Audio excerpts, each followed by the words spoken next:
Roman catacombs, year 325.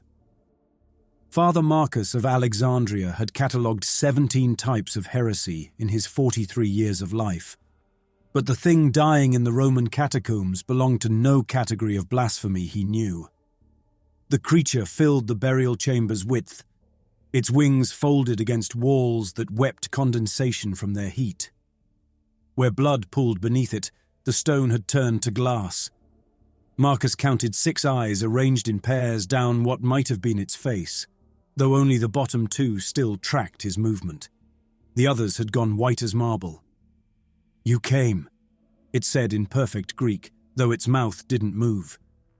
The words formed directly in Marcus's understanding. "Your prayers, I heard them, all of them. Every human prayer for 3,000 years. They pulled me down." Marcus had indeed been praying. The Council of Nicaea would convene tomorrow, and Emperor Constantine expected resolution on the nature of Christ's divinity. Marcus had come to the catacombs seeking guidance among the martyrs' bones. Instead, he'd followed a light that shouldn't exist this deep underground, and found this. "I am not what you call angel," the creature continued, switching to Aramaic, then to languages Marcus didn't recognize but somehow understood. "I am warning, failed warning. My brothers lie frozen at the world's poles, still trying to broadcast what you must know." The creature lifted one appendage, not quite arm, not quite wing, and Marcus watched his own hand reach out to touch it without his conscious choice. The contact lasted less than a second, but in that moment, Marcus understood everything. Earth was a farm. It had always been a farm. What humanity called God, what they prayed to, what they built temples for, these were farmers. They seeded worlds with life, let consciousness develop, cultivated faith to increase what they called soul density. Prayer was seasoning, suffering was marination, death was harvest. The creature showed him other worlds, thousands of them. Each developed religion independently, each prayed to their own conception of divinity, each was eventually consumed. The farmers wore different masks, but the result never changed. Civilizations that achieved spaceflight were harvested early. Those that developed nuclear weapons triggered quality control protocols. But Earth had done something unique. It had developed organized religion on a global scale. The integration of faith into daily life, the systematic nature of worship, the bureaucracy of belief. This made humanity the most efficient crop ever cultivated. "My kind tried to warn yours," the creature's thoughts continued, weaker now. "We came when your species was young. Some of us fell into ice, still broadcasting. Others, like me, survived in hidden places. But your neural development wasn't ready. You couldn't receive the signal. Now you can, but it's too late. The harvest is scheduled. Your years, 2027. Marcus pulled his hand away. The creature's eyes were fading, all 6 now the color of old snow. "Fight," it said. "When they come, fight. Make the consumption cost more than they're willing to pay." Some worlds did. They died anyway, but they died as themselves, not as livestock. "Tell your council, tell your emperor, tell—" The creature stopped. All 6 eyes focused on something behind Marcus. "He's already here," it whispered. "One of them is already here, wearing your shape, preparing the feast, in your council, in your church, has been for centuries, will be for centuries. Time means nothing to them. They experience all moments at once." Marcus turned. The burial chamber remained empty, but somehow he knew the creature was right. Something that looked like a priest, acted like a priest, but existed perpendicular to time itself, was already among them. The creature made a sound that might have been laughter. "You'll try to fight. Some always do. But watch. Watch what your leaders choose when offered power in exchange for collaboration. Watch what they'll sacrifice to be shepherds instead of sheep." By the time Marcus looked back, the creature had dissolved into light, then into ash, then into nothing. Only the glassed stone remained as proof of its presence.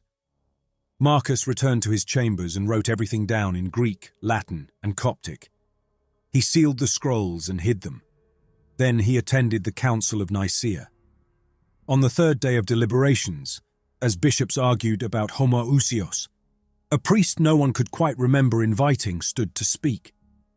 He was young and old simultaneously, his face familiar to everyone, though none could say where they'd met him. He spoke of revelations, of divine visitations, of paradise awaiting the faithful.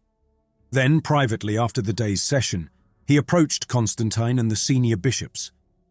Marcus was included, though he couldn't say why. In a chamber beneath the council hall, the priest who wasn't a priest showed them the truth through visions of power. He showed them cities of gold, perfect social control, immunity from disease, lives extended far beyond natural limits. All they had to do was help prepare the harvest, structure the faith to maximize soul density, create sacraments that would mark and modify the faithful, build an institution that would process humanity efficiently. Think of it as evolution, the entity said, its voice harmonizing with itself across octaves. Those who assist, ascend. Those who resist are resources. You can shepherd the transformation or be sheep for it. Choose. Marcus watched his fellow bishops calculate. He saw Constantine's eyes gleam with the promise of eternal empire. He saw the birth of something that would wear Christianity's face but serve another purpose entirely. "I'll need proof," Constantine said. "Show me this power you promise." The entity that wore priesthood like clothing reached out to Marcus. "You prayed for guidance, Father. You sought truth in the catacombs. Let me grant both." It pressed its thumb to Marcus's forehead. Oil appeared there, gleaming gold, writing symbols. Marcus felt his blood change, his bones restructure, his consciousness expand to touch every prayer being whispered across the empire. He could feel them all, millions of souls connected by faith, ready for collection. The modification spread through him in seconds, rewriting 43 years of biology to serve a new purpose. "The first of many," the entity said. "Each of you will receive this blessing. Your bloodlines will carry it forward. You'll live to see your great-great-grandchildren serve the same cause. Some of you will live far longer if you prove especially useful." Marcus wanted to scream warnings, to tell them about the creature in the catacombs, but his throat only produced agreement. The modification included compliance. The Council of Nicaea concluded with the Nicene Creed, establishing the nature of the Trinity. But in the documents that would never see daylight, sealed with blood that gleamed gold, they established something else. The eighth-day protocol. On the seventh day, God rested. On the eighth day, humanity would be harvested.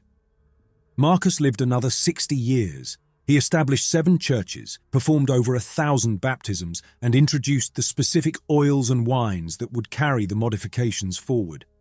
Each sacrament spread the marking, each prayer deepened the connection, each blessing prepared another soul for collection. His last words, recorded by his successor, were, "I found truth in the catacombs. I wish to God I hadn't." The successor, not understanding, thought Marcus meant he'd found faith among the martyr's bones. He carved those words on Marcus's tomb, never knowing they were a warning, a confession, and a prophecy. 2,000 years passed. The modifications spread. The protocol refined itself. The harvest approached. And in Antarctica, in the year 2025, a special forces operator named David Bruno would stand before another frozen warning. His body already carrying 3 centuries of careful cultivation, about to understand what Father Marcus learned too late. Sometimes the only choice isn't whether to resist evil, but whether to resist it aware or ignorant. The farmers had learned since the Council of Nicaea. They'd gotten better at managing their shepherds, but they'd never encountered a shepherd who discovered the truth while still having time to choose. David Bruno would be there first. They tell you Antarctica kills in minutes, but that's only if you're careless. I'd been at McMurdo Station for 3 days, and the only thing killing me was the paperwork. 17 years in special forces, 5 combat deployments, and here I was signing equipment requisitions for what Lieutenant Colonel Marshall called archaeological security support. The Vatican, yes, that Vatican, the one with the Pope, had apparently discovered evidence of early Christian settlements buried under 2 miles of ice, and somehow that warranted a full Special Forces A-team for protection. My name is Staff Sergeant David Francis Bruno, and I should have known something was wrong when the chaplain blessed our deployment with Latin I'd never heard in 17 years of Catholic masses. McMurdo looked like someone had dropped a mining town onto an ice sheet and called it good enough. Prefab buildings in industrial colours, marked paths between structures so you didn't get lost in a whiteout, and enough diesel generators to power a small city. The Navy ran the logistics, the National Science Foundation handled the research, and we, the military presence everyone pretended didn't exist, occupied buildings that didn't appear on any public maps. Standard Antarctic deployment, or so Marshall kept insisting. My team had the usual composition, 12 operators, each with their specialty. I knew most of them from previous operations, trusted them the way you trust men who've kept you alive in places where dying would have been easier. But we'd picked up a new communications specialist for this deployment, Adam Nowak, 24, skinny kid from Chicago, who looked like he belonged in a server room, not the end of the world. The brass had insisted on him specifically, something about his electromagnetic sensitivity being crucial for polar operations. He spent most of his time wincing at signals the rest of us couldn't hear, adjusting equipment that seemed to be working fine, and muttering in Polish when he thought no one was listening. The Vatican team had arrived 2 days before us, 47 personnel according to the manifest, but I'd counted at least 60 different faces at the dining facility. They wore civilian cold-weather gear with academic patches, University of Rome, Pontifical Biblical Institute, various archaeological societies, but they had too much situational awareness for academics. Too many calloused hands for people who supposedly spent their lives handling ancient texts. Their leader, Monsignor Antonio Kellerman, had the kind of ageless face that could have been 40 or 70, with eyes that never seemed to blink at the right intervals. Just routine security, Marshall had briefed us. The Vatican's worried about Russian or Chinese interest in their discovery. We're here to make sure nobody interferes with their work.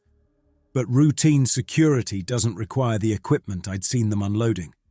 Crates marked archaeological supplies that required 3 men to carry. Medical equipment that belonged in a Level 4 biosafety lab, not a historical dig site.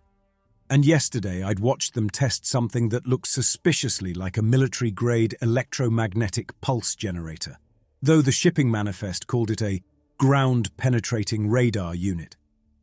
I'd grown up in Boston's North End, raised by a grandmother who crossed herself when ambulances passed and kept holy water by every door. Nonna had taught me that faith meant accepting mysteries, that God's plan wasn't always clear to human eyes. But she'd also taught me to recognize when someone was lying during confession, and every briefing about this mission felt like badly rehearsed penance. My rosary, olive wood from Jerusalem blessed by 3 different priests, clicked against my chest as I finished the morning's paperwork. I'd worn it on every deployment since my parents died in Fallujah. Same convoy, different vehicles, same IED. The army chaplain had said God must have had a plan. 17 years later, I still hadn't figured out what kind of plan required taking both of them in the same moment. Bruno.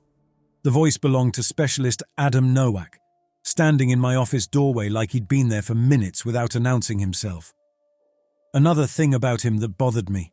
He moved too quietly for someone with no combat training. Colonel wants the team assembled. We're moving out to the dig site in 30 minutes. The Vatican find something. Adam's jaw worked like he was chewing words before spitting them out. They found exactly what they were looking for, Sarge. That's what worries me. I should have asked him what he meant. Should have pushed for details. But McMurdo ran on schedule, and we had 28 minutes to gear up for what the operations order called a routine site security establishment. In Antarctica, you follow the timeline or you freeze. That's what I told myself as I stood up, checked my sidearm, and headed for the ready room. The transport vehicles were already running when we assembled. Swedish-made Hägglunds, tracked vehicles designed for ice transit, painted in Antarctic white. The Vatican team had their own convoy, 6 vehicles that had somehow appeared overnight despite no logged flights. Monsignor Kellerman stood beside the lead vehicle, not wearing the standard-issue extreme cold weather gear, but some kind of modified ecclesiastical robes with integrated heating elements. He caught my eye and smiled, the kind of smile that made me want to check if my rifle's safety was off. "Sergeant Bruno," he called out, his voice carrying despite the wind. "Your grandmother, Rose. She prayed for you every day. Still does." My grandmother had been dead for 3 years. Her name was Rosaria, not Rose. And I'd never told anyone here about her. Before I could respond, before I could ask how he knew even the wrong version of her name, Marshall's voice came over comms. "Mount up. Archaeological Dig Alpha is 47 kilometers southwest. Weather window closes in 4 hours." I climbed into the lead Hägglund with my fire team.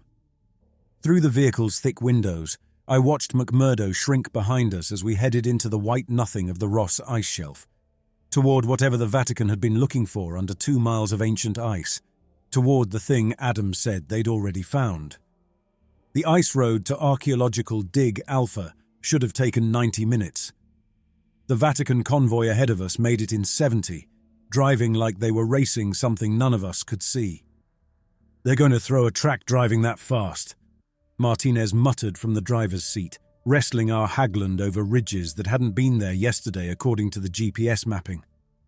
Ice shifts in Antarctica, but not that much, not that fast. "What's the rush? That monastery they found isn't going anywhere." "Not a monastery," Adam said from behind me. He had his eyes closed but kept turning his head like he was tracking something through the vehicle's hull. "They never said monastery. They said early Christian site. There's a difference." I studied him in the reflection from my window. Sweat beaded on his forehead despite the cabin temperature, hovering just above freezing. His hands gripped his rifle, an M4 he barely knew how to use, and I could see his lips moving in what looked like prayer, except the words were not Latin or English, something older. "You good, Novak?" I asked. In my experience, when the new guy starts acting strange before you even reach the objective, you're already in trouble. "There's a signal," he said, eyes still closed. "Has been since we left McMurdo, getting stronger. Not radio or electromagnetic, not anything our equipment would pick up, but it's there. Like..." He paused, searching for words. "Like someone whispering in a frequency only certain people can hear." Martinez caught my eye in the rearview mirror. We'd both seen combat stress reactions before, but usually they waited until actual combat to manifest. I was about to key my radio to inform Marshall when Adam's eyes snapped open. "Stop the vehicle. We're in convoy movement, Specialist. We don't..." "Stop the damn vehicle!" Adam lunged forward, grabbing Martinez's shoulder. The Hägglund slewed sideways as Martinez instinctively hit the brakes, our tracks spinning on ice before catching. The vehicles behind us broke formation to avoid collision, their drivers cursing over comms. Before I could grab him, Adam had thrown open the door and stumbled out onto the ice.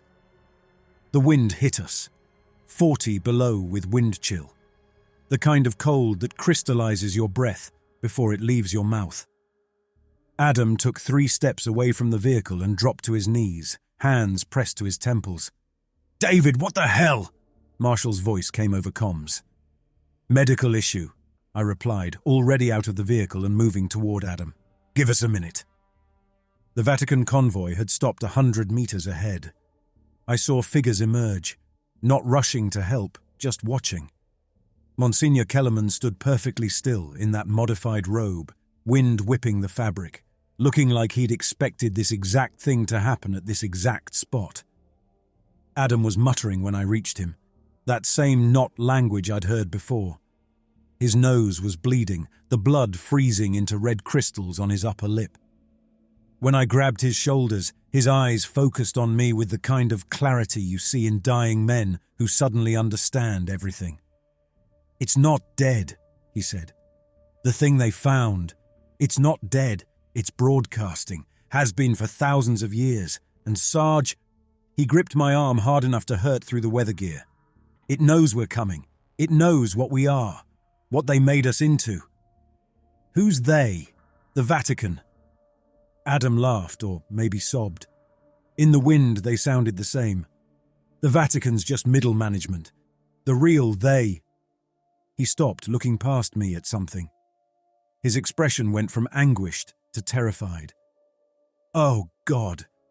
Oh, Jesus Christ. They're already here. They've always been here." I turned to follow his gaze. Monsignor Kellerman had moved, not walked, just somehow relocated, 50 meters closer.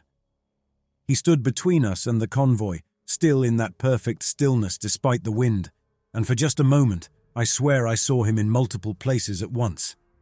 Like a photograph with a double exposure, except both versions were equally solid. "Specialist Novak is sensitive to certain frequencies," Kellerman called out. "It's why we requested him specifically. Don't worry, Sergeant. The discomfort will pass once he adjusts to the proximity." "Proximity to what?" I helped Adam to his feet, keeping my body between him and Kellerman. "To our discovery, of course. Though discovery implies we didn't know it was there." That smile again. The one that made my hand itch for my sidearm. "Your church knew, Sergeant Bruno. Your grandmother knew. Why do you think she prayed so hard for you to be elsewhere when this day came?" The rosary under my gear felt like it was burning. Cold. The kind of cold that feels the same as heat when it's killing your nerves. I wanted to pull it off, throw it into the white nothing around us, but my hands wouldn't move. "Mount up," Marshall's voice over comms. "We're moving." I half-carried Adam back to the Hagland. His nosebleed had stopped, but something worse had replaced it. A kind of resigned certainty, like a death row inmate who'd just heard his last appeal fail. As Martinez got us moving again, Adam leaned close enough that only I could hear. "When we get there," he whispered, "when you see it, don't let them know you understand.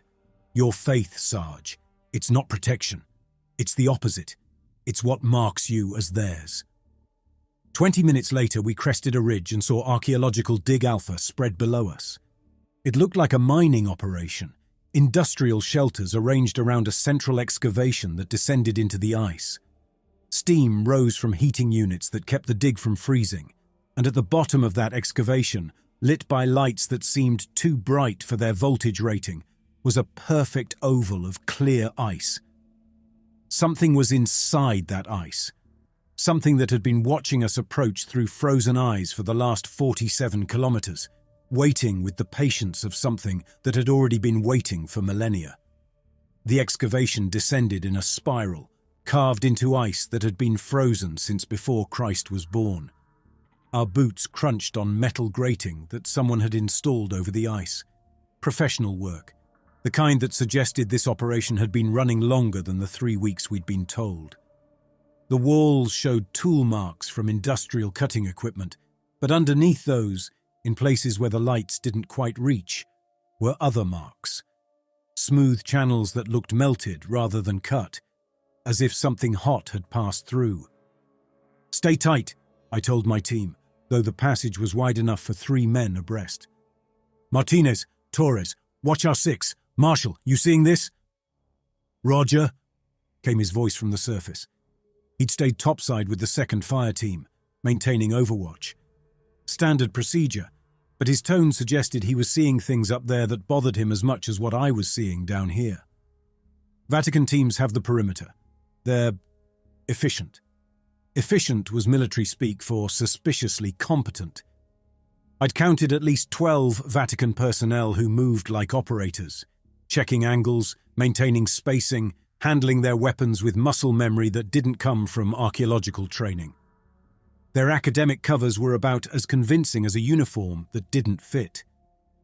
Ahead of us, Monsignor Kellerman led his own group with the confidence of someone walking through his own basement. no checking the walls for stability, no concern about the ice that groaned under our collective weight. He'd made this descent before, many times. Adam stumbled beside me and I caught his arm. His nose had started bleeding again, and when he looked at me, his pupils were different sizes. "It's loud," he said, though the excavation was silent, except for our footsteps. "Like standing next to a jet engine that's running on frequencies we're not supposed to hear. Sarge, we need to—" He stopped mid-sentence. We'd reached the bottom. The chamber opened into a cave, perfect, spherical, like the inside of an egg made from ice. The walls were smooth as glass, and the ceiling rose 30 feet above us. But none of that mattered, because in the center of the chamber, frozen in a perfect oval of ice so clear it looked like crystal, was the thing. My grandmother had kept a book of saints' lives, illustrated with medieval paintings. I'd spent hours as a kid staring at the angels in those images, terrible things with too many eyes, wheels within wheels, 6 wings covering bodies. The artists, I'd thought, had been trying to describe something that didn't fit into human understanding, so they'd done their best with paint and imagination. They hadn't been imagining. The entity in the ice stood 30 feet tall, its body humanoid in the way a mannequin is humanoid. The right general shape, but wrong in every specific. Its skin looked like frosted glass with veins of light that...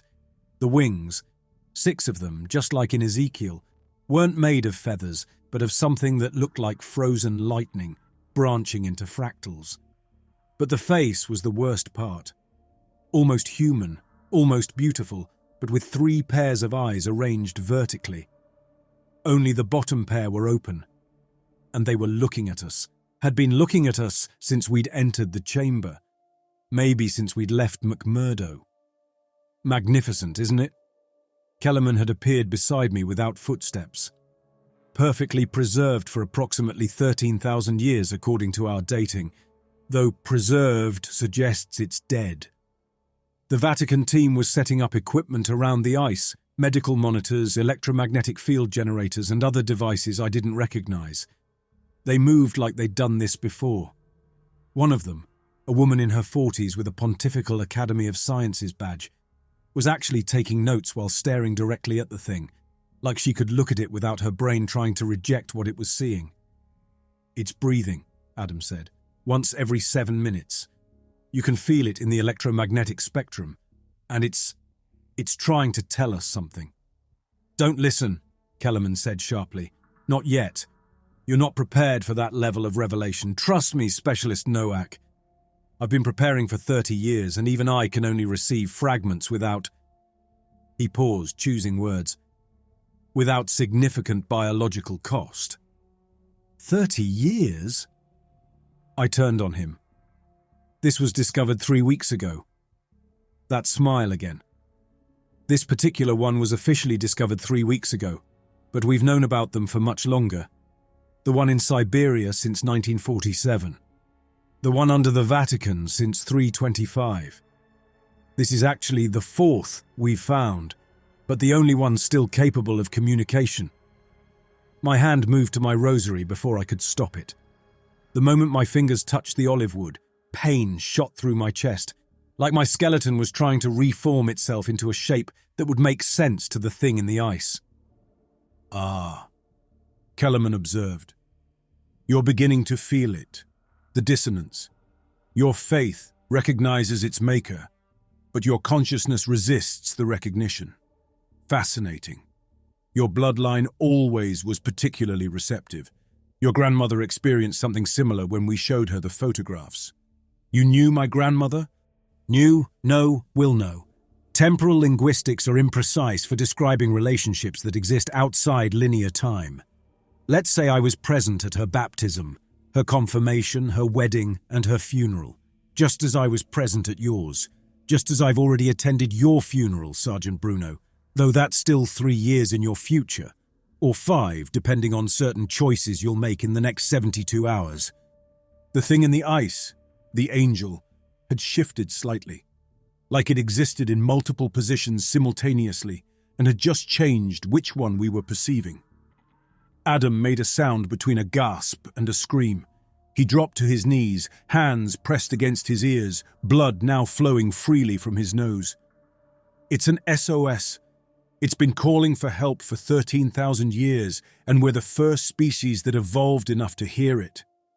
Help from what? I knelt beside him, trying to stop the bleeding with gauze from my first aid kit. Adam laughed, the sound breaking into sobs. From the things that call themselves God. From the farmers. From the ones who've been preparing us for harvest since we first learned to pray.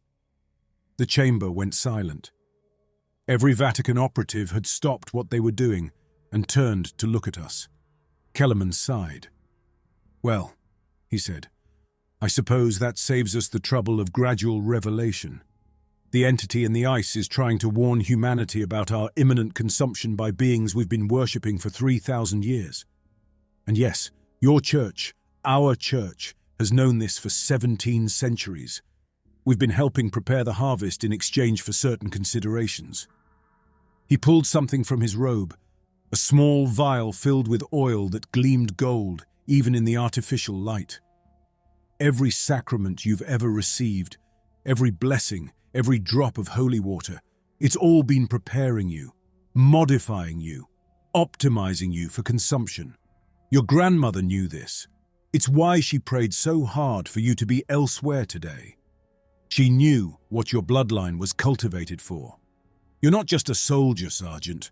You're premium livestock, 99.7% compatibility, the highest rating we've ever achieved through natural breeding." The angel's eyes, all 6 of them now, somehow, focused on me. And in that moment, I understood what Adam meant about receiving its transmission. Not words or even language, but pure meaning burning directly into consciousness. "The harvest comes in 27 months. Your species will be consumed. We tried to warn you. We fell from the void between stars to warn you. But those you call shepherds have become the farmers' servants. The consumption can't be stopped, but it can be resisted. The choice is yours. Die as cattle, or die as something they'll choke on." The last thing I remember before the pain dropped me was Kellerman's voice, calm and almost sympathetic. "The first reception is always traumatic. Don't worry, Sergeant. Your body will adjust to the revelation. Though I'm afraid your faith won't survive the process. It rarely does, when one learns what one has been praying to all these years." I woke up in medical, though medical was generous for what amounted to a prefab shelter with monitoring equipment that belonged in a Vatican basement, not an Antarctic dig site. My mouth tasted like copper and communion wine, a combination that made me want to vomit. The rosary was gone from my neck. Someone had removed it, but I could still feel it, like phantom pain from an amputated limb. "Don't sit up." Dr. Jessica Cortese, our team medic, pressed a hand to my shoulder. She'd been with me through Iraq, Afghanistan, operations that didn't officially exist. Never seen her rattled until now. "Your vitals are unusual." "How long was I out?" 6 hours. She glanced at the doorway, then leaned closer, dropping her voice. "David, your blood work. I ran it 3 times thinking the equipment was malfunctioning. You have structures in your blood that aren't... They're not entirely human. Microscopic, but they're there. Like someone engineered modifications at the cellular level." I forced myself upright despite the way it made the room spin. "Where's Adam?" "Isolation tent. He's gotten worse. He's speaking in tongues, actual tongues, according to Father Martinez. Ancient Aramaic, Coptic languages Martinez says no living person should know. And David." She held up a tablet showing medical readouts I didn't understand. "His brain activity is off the charts, like he's receiving massive amounts of data from somewhere." Through the shelter's window, I could see the excavation site. The Vatican team had erected additional structures around the ice chamber, turning it into some kind of field laboratory. Armed guards, definitely not archaeologists, stood at regular intervals. They weren't keeping people out. They were keeping something in. My hands started trembling. I looked down and watched veins I'd never noticed before pulse with a golden tint, like honey moving under skin. The communion wine. Every Sunday for 32 years, I'd drunk wine that was doing something to my blood, my bones, my basic biology. "I need to see Marshall," I said. "He's in command post, but David—" Cortese grabbed my arm as I stood. "Martinez and Torres are experiencing something similar. Nausea, bleeding from their palms. Every Catholic member of the team is showing symptoms except me and Jackson. We're the only Protestants." The walk to the command post took 5 minutes that felt like hours. Each step made my skeleton ache in ways that suggested my bones were trying to reshape themselves. I passed 2 Vatican operatives discussing something in Latin, and for the first time in my life, I understood every word without trying. They were talking about compatibility ratings, about harvest windows, about something called the 8th Day Protocol. Marshall stood alone in the command post, staring at satellite images that showed our location and dozens of other sites marked across Antarctica. Red pins for active excavations, yellow for potential sites, and green for something labelled "successfully retrieved." "Sir." My voice came out off, like I was harmonizing with myself. He turned, and I saw his face was grey with exhaustion or fear. Maybe both. "You look like shit." "Feel worse. Sir, what are we really doing here?" Marshall laughed, bitter and short. "Following orders, same as always." He pulled up a classified briefing on his tablet, then seemed to think better of it, setting it down. "My daughter Sophie has leukemia, diagnosed 14 months ago. She's 11, David, 11 years old." The non sequitur should have confused me. Instead, ice formed in my stomach. "Sir?" "This morning her oncologist called. The cancer has mutated, developed protein structures that, and I quote, shouldn't exist in human tissue. Started happening right around the time I began asking questions about why every Antarctic operation I've commanded has involved Vatican liaison teams." He turned back to the satellite images. "They're not subtle about the leverage once they have it. Cardinal Toretti, someone I've never met, sent me a video of Sophie in her hospital bed, real time, along with a message saying her condition is reversible if I ensure this operation proceeds without interference. They're threatening your daughter." "No, David. They're holding her hostage, the modification in her cancer cells. They triggered it, remotely, because my wife is Catholic, because Sophie was baptized, because every damn sacrament is apparently a control mechanism, and we've been feeding our children to these things their entire lives." My own symptoms suddenly made more sense. The trembling, the pain, the sense that my body was fighting itself. It wasn't illness. It was rejection. Some part of me, maybe the part that had heard the angel's warning, was trying to reject 32 years of modifications. "Adam's worse," I said. "Whatever that thing is broadcasting, he's receiving it full strength. And sir, the Vatican team isn't here to study it. They've done this before. They knew exactly what they'd find." Marshall nodded slowly. 4 hours ago, I received deployment orders for Phase 2. We're to secure the entity for transport once they've completed their assessment. Transport to where is classified beyond my clearance level, which is interesting since I have Yankee White clearance that's supposed to give me access to everything except nuclear launch codes. A sound from outside made us both turn. Through the command post window, we could see a new convoy arriving. Black vehicles with no markings, discharging personnel in tactical gear that made our equipment look outdated. They moved with the kind of precision that came from decades of operation, setting up a perimeter around the excavation site. "Vatican Special Action Division," Marshall said quietly. "They're not supposed to exist. Officially disbanded after World War II when they were caught doing things that made the Axis contemporaries uncomfortable. One of the figures broke from the group and headed toward us. Even through the heavy winter gear, I recognized the walk. Monsignor Kellerman moved like he had all the time in the world, because maybe for him, he did. He entered without knocking, bringing cold air that smelled like incense mixed with something organic I couldn't identify. "Gentlemen," he said, pulling back his hood to reveal that ageless face, "I apologize for the escalation in security, but we've received word that other parties are interested in our discovery. The Chinese have a submarine 70 nautical miles north. The Russians are mobilizing their Antarctic resources. It seems our secret is no longer secret." "Whose secret?" I asked. "Yours or that thing's in the ice?" Kellerman studied me with those unblinking eyes. "Ours, Sergeant. Humanity's. The Angel, yes, let's call it what it is, has been broadcasting for 13,000 years. But only in the last 72 hours has its signal penetrated modern communication networks. Specialist NOAC isn't the only receiver anymore. Sensitives worldwide are beginning to hear its message. We have perhaps 48 hours before someone with a platform decides to share what they're receiving. So you're going to what? Silence it? No."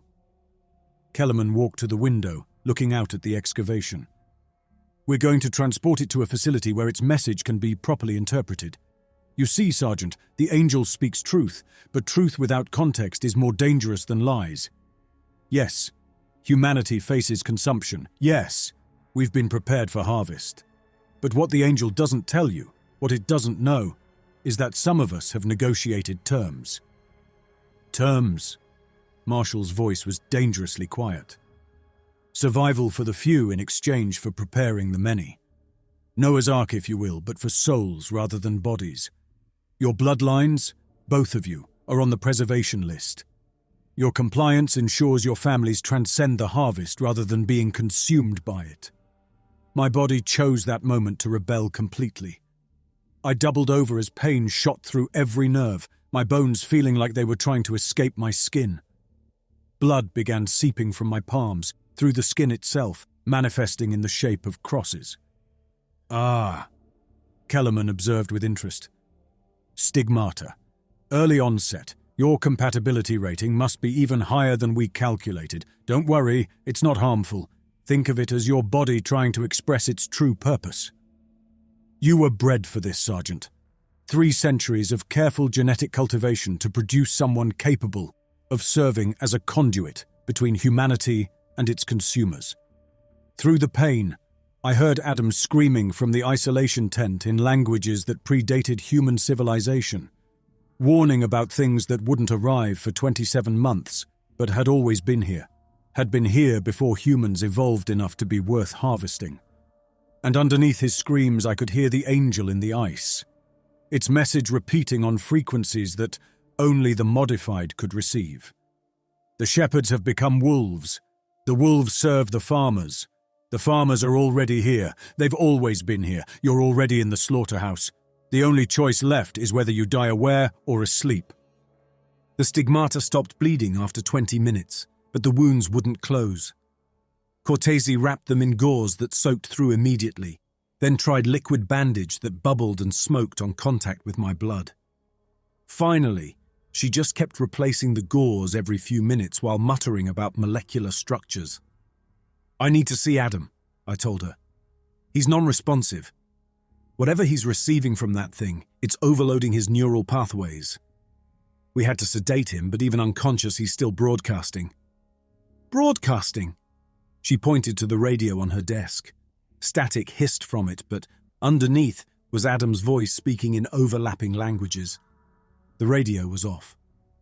I made my way to the isolation tent against Cortese's protests. The 2 guards at the entrance, Vatican, not ours, didn't try to stop me. One of them actually crossed himself as I passed, muttering something in Italian about il prescelto, the chosen one. Adam lay strapped to a medical cot, his eyes moving rapidly beneath closed lids like the deepest REM sleep. Blood had dried in trails from his nose, ears, and tear ducts. But what made me stop was his skin. Geometric patterns were forming beneath it, like someone was tattooing him from the inside with circuitry made of light. "He's becoming an antenna," Kellerman said from behind me. I hadn't heard him enter. "Your specialist has a unique neural architecture, Unbaptized, which means no sacramental modifications, but also naturally sensitive to electromagnetic frequencies beyond normal human perception. The angel's transmission is using him as a relay station.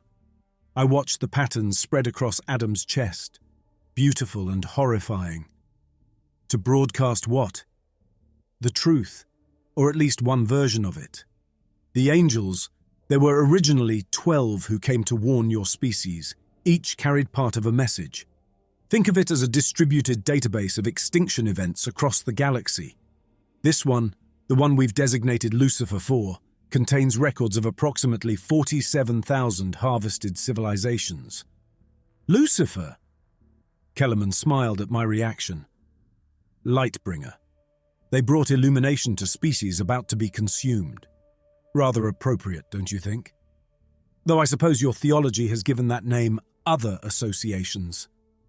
Adam's eyes opened suddenly, pupils dilated so wide they looked black. When he spoke, his voice carried harmonics that shouldn't come from human vocal cords. David. Each syllable took enormous effort. Your sister, Maria, in Boston, she's manifesting. Ice filled my veins. Maria was a nurse at St. Elizabeth's Medical Center, had been since finishing her residency.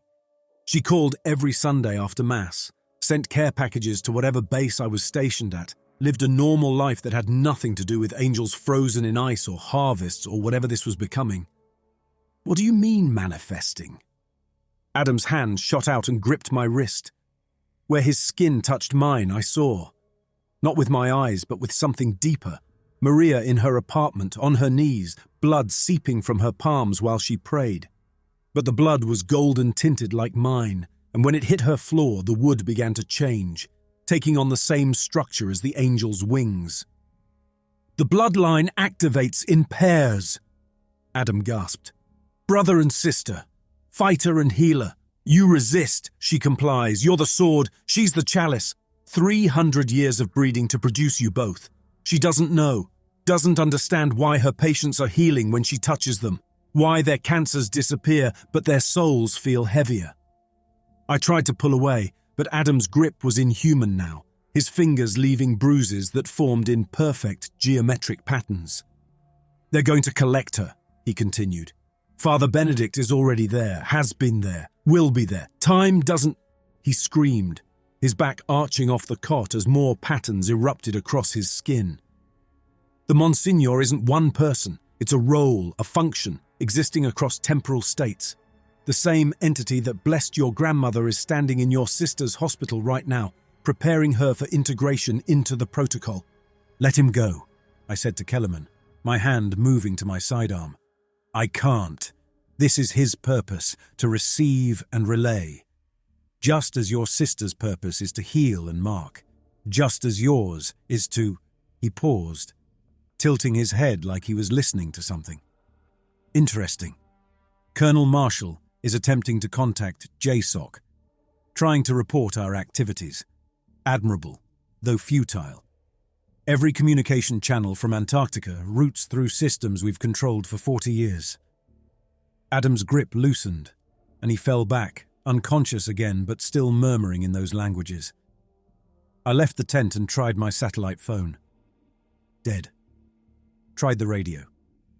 Nothing but Adam's unconscious broadcasting. Tried my personal emergency beacon. It activated, then immediately shut down, its display showing an error message in Latin. Evangelium prohibita. Gospel prohibited.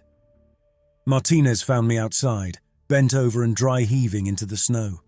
He looked worse than I did. His stigmata had progressed to his feet and side, the classic crucifixion wounds, though he'd never been crucified. The modifications in our bodies were expressing themselves according to the religious programming we'd received, turning us into living passion plays. Sarge, he said, Torres is gone. Gone? Walked into the excavation chamber an hour ago. Haven't seen him since. The Vatican teams aren't letting anyone in or out now. They've got some kind of ceremony happening down there. I can hear the Latin from up here.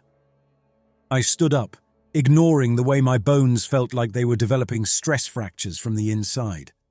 Through the storm that was building around us, because of course there was a storm, Antarctica always provided atmospheric drama when you needed it least. I could see lights in the excavation that moved in patterns that matched the ones under Adam's skin. How many of our team are still functional? 7. Maybe 8 if Jackson's concussion clears. The Catholics are all showing symptoms. The Protestants are mostly okay, except for Williams. Turns out he converted last year, never updated his personnel file. I did the math. Out of a 12-man Special Forces team, we had maybe half still combat effective, trapped in the middle of Antarctica with no communications, surrounded by Vatican forces who'd apparently been breeding my bloodline for centuries. While something claiming to be an angel offered warnings about humanity's imminent consumption by entities we'd been worshipping as God. And somewhere in Boston, my sister was becoming something that healed people by marking them for harvest, unaware that our entire family had been designed for this moment. "We need to get to the command post," I told Martinez. "Find Marshall, figure out—" The ground shook. Not an earthquake. Antarctica didn't do earthquakes. But something else. Like the ice itself was resonating. In the excavation, the lights flared brilliant white, and for just a moment, I saw the angel's wings move within its crystal prison. Not much, just a flutter, but enough to send fractures spreading through ice that had held it for 13,000 years. Then Adam's voice, broadcast from every piece of electronic equipment in the camp simultaneously, speaking in perfect, unaccented English. "It's too late." The command post was empty except for Marshall's blood, droplets forming a trail from his workstation to the door, each drop containing those same golden threads I'd seen in my own blood. His tablet lay cracked on the floor, still displaying a partial message he'd tried to send. "Operation compromised. Vatican hostile. Request immediate." Martinez checked the corners while I examined the blood pattern.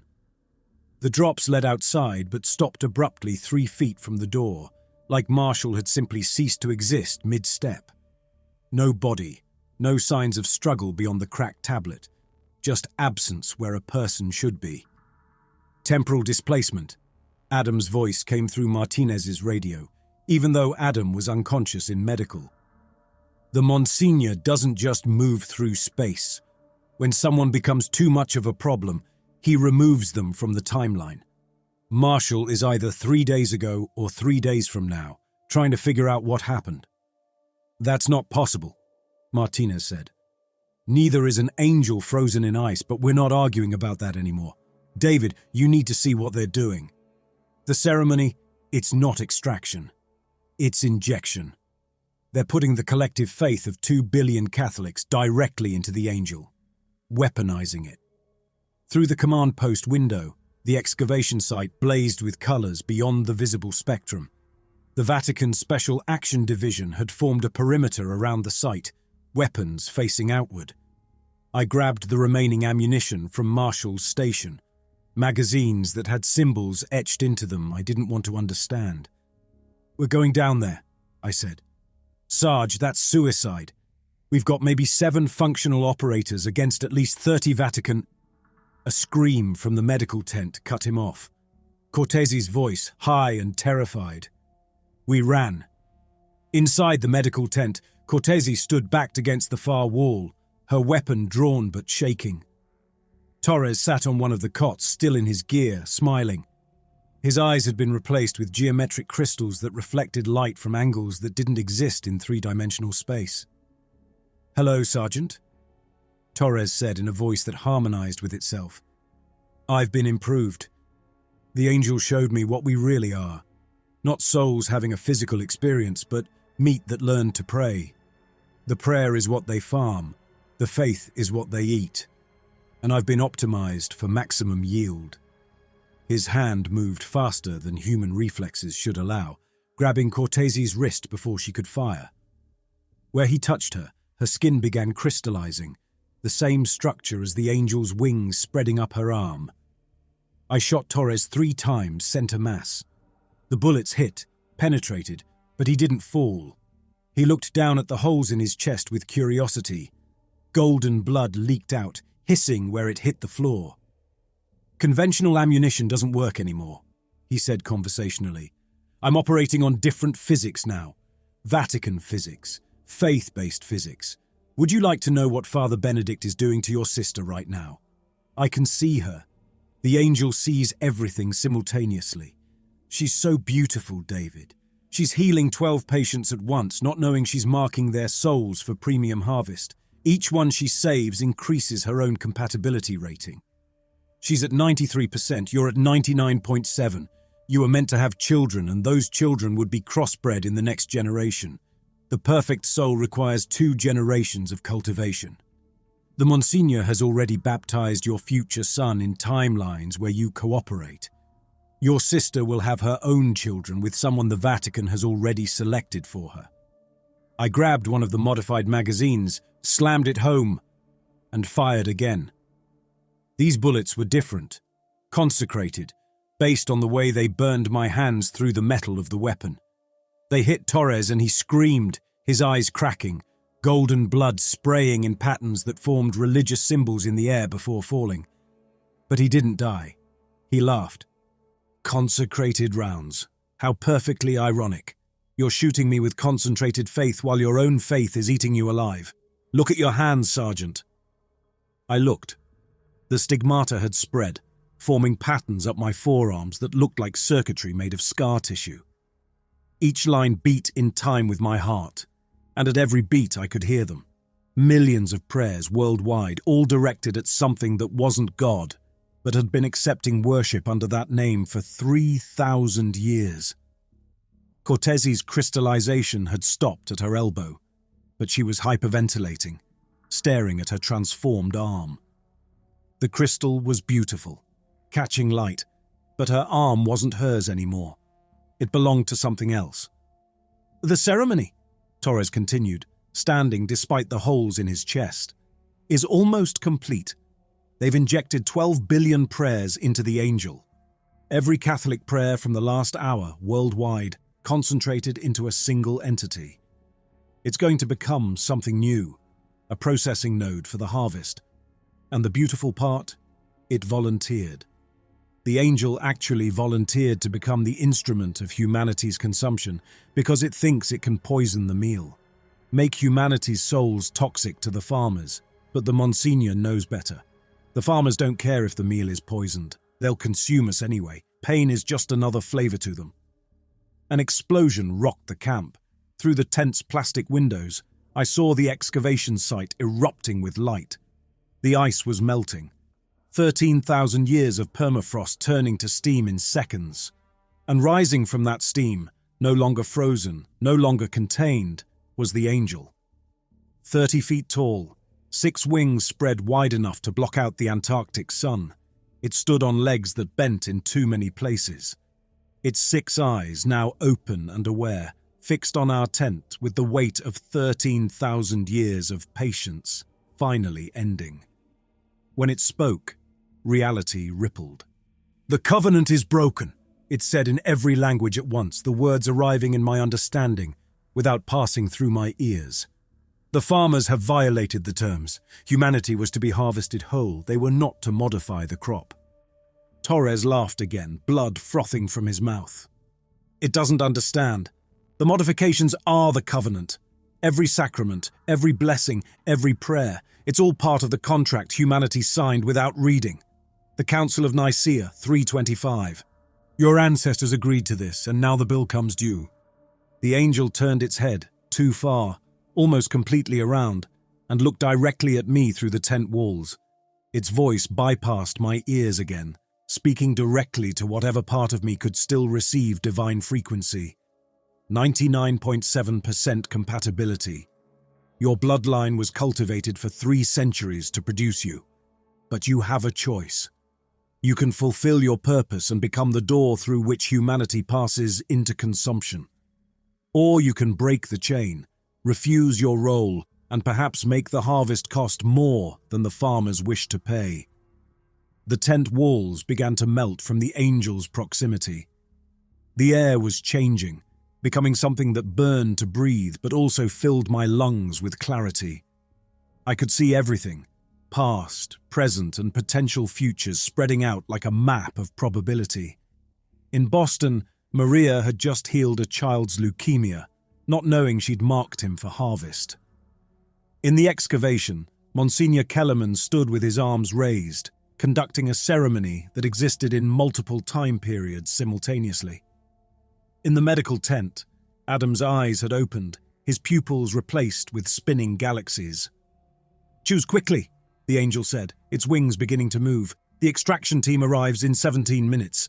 They will take me to Rome, to the vault beneath St. Peter's where the other 3 are kept.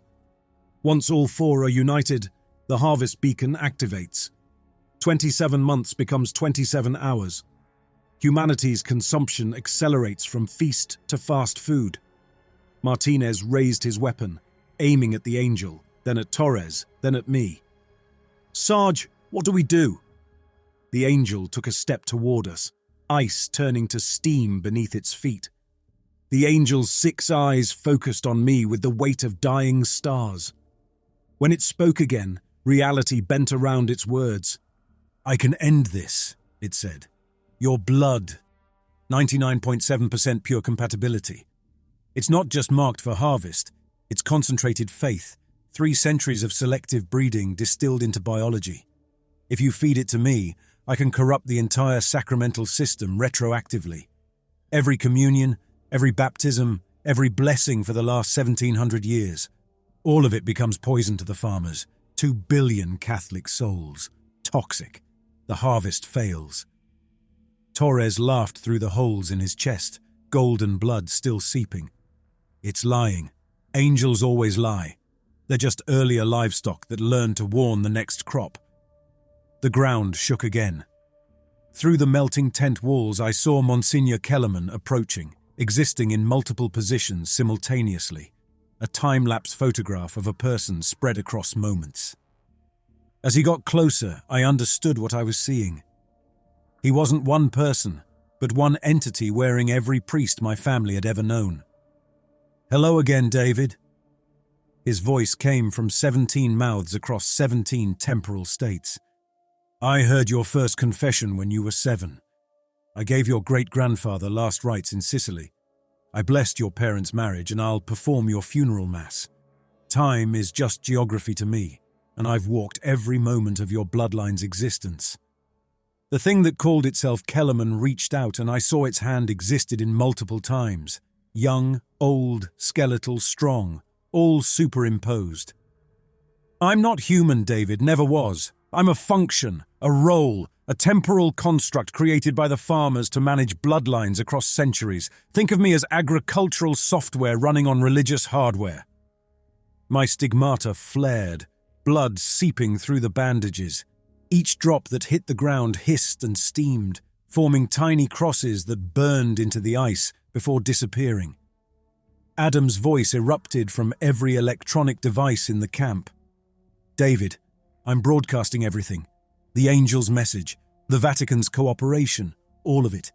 Every electromagnetic spectrum, every frequency that can carry information. The world will know in minutes." Through the melting tent wall, I could see him in the medical tent, his body levitating 3 feet off the cot, geometric patterns now covering every inch of his skin. Light poured from his eyes, mouth, the wounds where his blood had been. He was becoming pure information. "But the broadcast is killing him," Cortese whispered. "His neurons are burning out from the data flow. 10 minutes, maybe less." I had to choose. Stop the broadcast and save Adam, or let humanity learn the truth as we lost him. A flash of light, a sound like reality tearing, and Marshall stood in the command tent doorway. But it wasn't the Marshall from an hour ago. This version had aged 20 years. His hair completely grey, deep lines carved into his face, his left arm withered to almost nothing. He carried a metal case covered in symbols. "Temporal displacement," he said, his voice rough with decades that had passed in minutes. The Monsignor sent me sideways through time, 20 years in 20 minutes, bouncing between realities where Earth was harvested. I've seen 14 different versions of our world consumed. We're not the first Earth, We're one of thousands across parallel dimensions. The Vatican has done this before. They have a 100% success rate. He opened the case.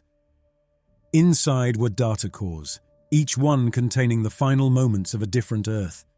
I could see them without touching them. Billions of souls screaming in harmony as they were processed. Entire civilizations compressed into spiritual energy and consumed. Every Earth thinks it's special, Marshall continued. Everyone finds the angels, everyone has a David Bruno, a bloodline cultivated to resist just enough to make the harvest efficient. Controlled resistance is still control. My phone, dead for hours, suddenly rang. The screen showed static, but Maria's voice came through clear, terrified, and absolutely certain. David, I know you can hear me through Adam's broadcast. I'm on the roof of St. Elizabeth's, 14 floors up. I figured it out. Every patient I've healed, every miracle. I've been marking them. I can feel them all, thousands of souls connected to me by golden threads only I can see. Maria, don't... If I jump, if I die unconsecrated, the threads break, all of them. The system crashes, at least partially. But David, I'll be damned. Actually damned. The farmers don't get me, but neither does anything else. The Monsignor laughed across 17 temporal states. She won't do it. Even knowing the truth, you can't stop believing. It's not psychological, it's genetic. We bred you to be incapable of true apostasy. Through Adam's consciousness, I could feel Maria standing on that roof, wind whipping her scrubs, looking down at Boston spread below. I could feel her terror, her faith warring with her horror, the golden thread stretching from her to every soul she'd marked, pulling taut. Incoming, Martinez warned. 6 Haglans approached from the excavation site, carrying Vatican Special Action Division teams. But the weapons they carried weren't conventional. Cortese recognized them first, her medical training making her the only one who could understand what she was seeing. Those are liquefied saints. They've weaponized human remains. Concentrated faith turned into ammunition. Every bullet contains the rendered essence of someone who died believing. It's the only thing that can kill an angel, pure distilled human faith fired at velocity. The angel turned to face the approaching vehicles, its wings spreading wider than physics should allow. They come to silence me as they silenced my brothers. But I offer you a choice, David, your blood or your broadcast. Feed me your compatibility and corrupt the system, or let Adam complete his transmission and die with the truth. You cannot have both. The farmers made sure of that. Torres stood, his eyes reflecting every possible future simultaneously. Choose wrong and humanity dies as cattle. Choose right and humanity dies aware. But either way, David, humanity dies. The only question is whether your sister jumps, whether Adam burns out, whether you become the poison or the prey. I looked at the consecrated rounds in my weapon, bullets etched with prayers that were actually tracking codes, filled with faith that was actually fuel for consumption. I looked at my bleeding palms, at the golden blood that marked me as premium livestock. I looked at the angel, ancient and patient and offering hope. The Vatican kill teams were dismounting, their saint bullets glowing with concentrated belief. Adam's broadcast was reaching crescendo, his body beginning to discorporate into pure electromagnetic radiation. Maria stood on a Boston rooftop, 14 floors between her and damnation. Marshall held evidence of 14 failed Earths, proof that resistance was scripted, that even rebellion was part of the plan. And Monsignor Kellerman smiled across 17 temporal states, already knowing what I would choose because he'd seen me make this choice in 14 other realities. 30 seconds, he said, before my teams open fire, before Adam burns out, before Maria jumps or doesn't. 30 seconds to decide if humanity dies as sheep or wolves. Though I should mention, his smile widened. The farmers eat wolves too. They just require different seasoning. I raised my weapon, not sure yet what I would shoot. The angel, Kellerman, myself, or the sky above us all, as if bullets could pierce heaven and hit the farmers where they waited. My blood dripped onto the trigger, consecrated rounds waiting to carry either salvation or damnation, and I had 20 seconds to decide which. I ejected the magazine of consecrated rounds and slammed it against my palm, breaking the bullets open.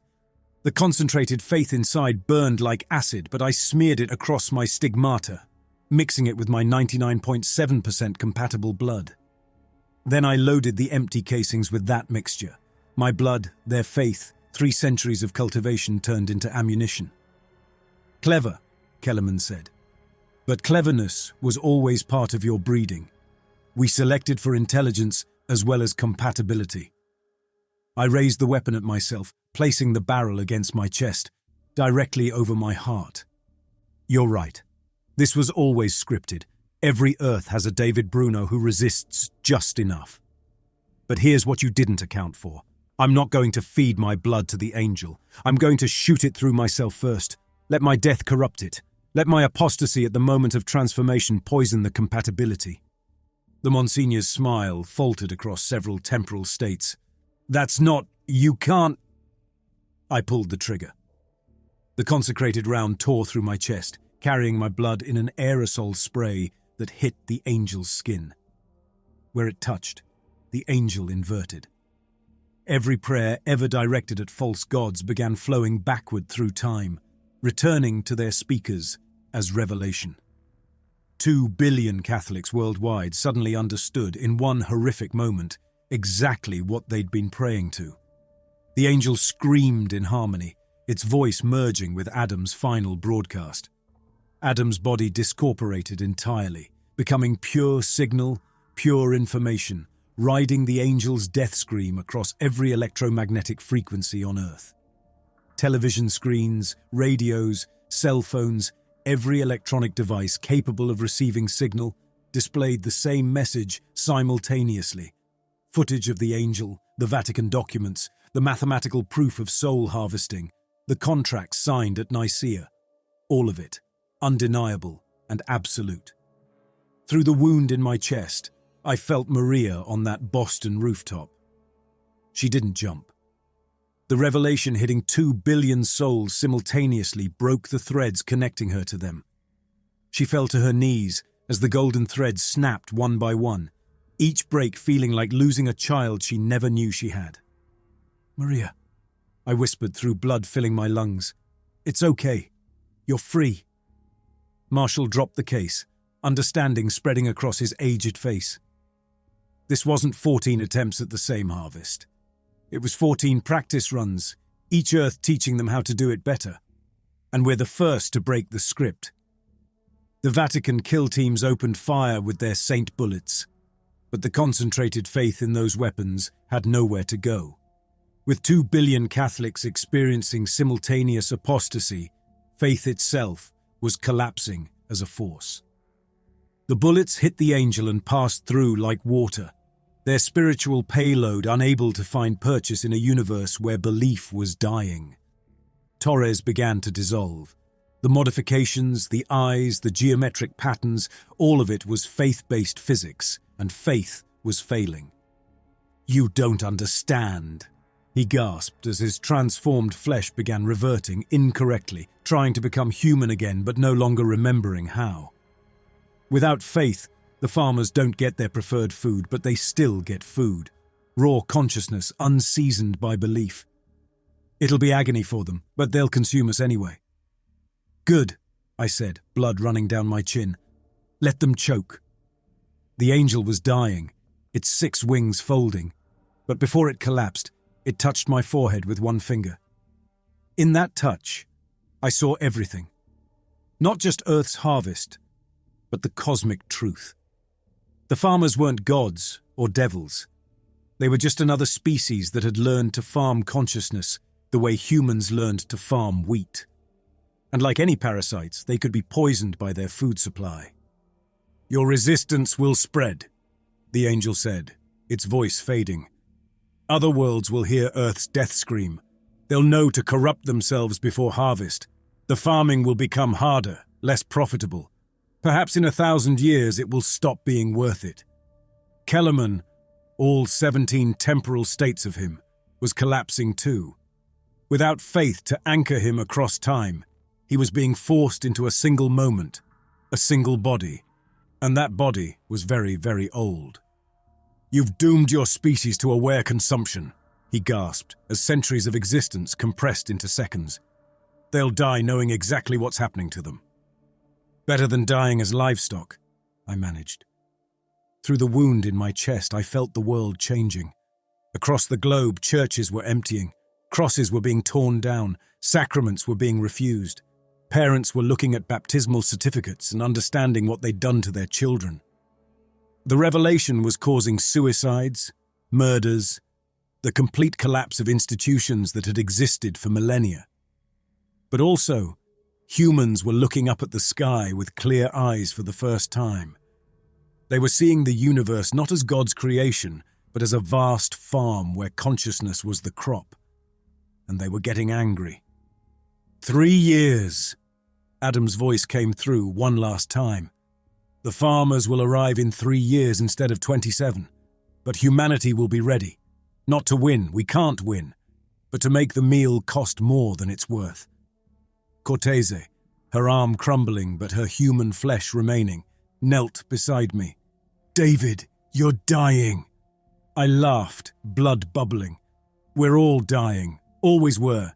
The only question was whether we'd die aware or asleep." Martinez was on the radio, calling for medical evacuation that would never come in time. The Vatican forces were retreating, their vehicles racing away from the collapsing angel. The excavation site was filling with steam as 13,000 years of ice melted in seconds. I pulled my grandmother's rosary from my pocket. The olive wood was blackened now, the crucifix melted into an unrecognizable lump. But I held it anyway, not in faith but in memory of faith, in mourning for the comfort we'd lost along with our chains. "Tell Maria," I said to whoever was listening. "Tell her Nonna knew." At the end she knew. Her last words to me, "Faith isn't believing in God, David. It's believing despite God." I thought she was confused, dying, but she knew. She was trying to warn me. The angel's body was crystallizing, turning into the same substance as its wings. Soon it would be indistinguishable from ice, just another frozen formation in Antarctica. But its message had been delivered. Humanity had 3 years to prepare for a harvest they couldn't prevent, only resist. My vision was fading, edges going dark. Through Adam's dispersed consciousness, I caught one last glimpse of Maria in Boston, surrounded by the confused and terrified medical staff, trying to explain what had happened to their faith. She was crying, but she was alive, and she was free. The last thing I saw was Martinez and Cortese dragging Torres's reverting body toward the remaining Hagland, Jackson carrying Adam's empty clothes. All that remained of him physically. They would make it back to McMurdo. They would tell the world what happened here. They would help humanity prepare for a harvest that couldn't be stopped, only resisted. My blood had spread across the ice in a pattern that matched the geometric structures under Adam's skin, matched the angel's wings, matched the architecture of faith itself. As I died, I understood that this too was scripted, not by the Monsignor or the Vatican or even the farmers, but by the nature of consciousness itself. We were crops that had learned to think, to question, to resist. And that resistance, even in failure, was the only freedom we'd ever really had. The Antarctic wind picked up, beginning to bury us, the angel, the excavation site, and my body, under new snow. In 3 years, when the farmers came, they'd find a species that had chosen to face its consumption with open eyes. We'd die, but we'd die as ourselves, not as livestock wearing the costume of faith. My grandmother was right. Faith isn't believing in God. It's believing despite God. And with 99.7% of my compatible blood spreading across Antarctic ice, mixing with the angel's remains, I finally understood what she meant. The real faith was in choosing to warn others, even when warning couldn't save them. The real faith was in resistance, even when resistance was futile. The real faith was in dying human,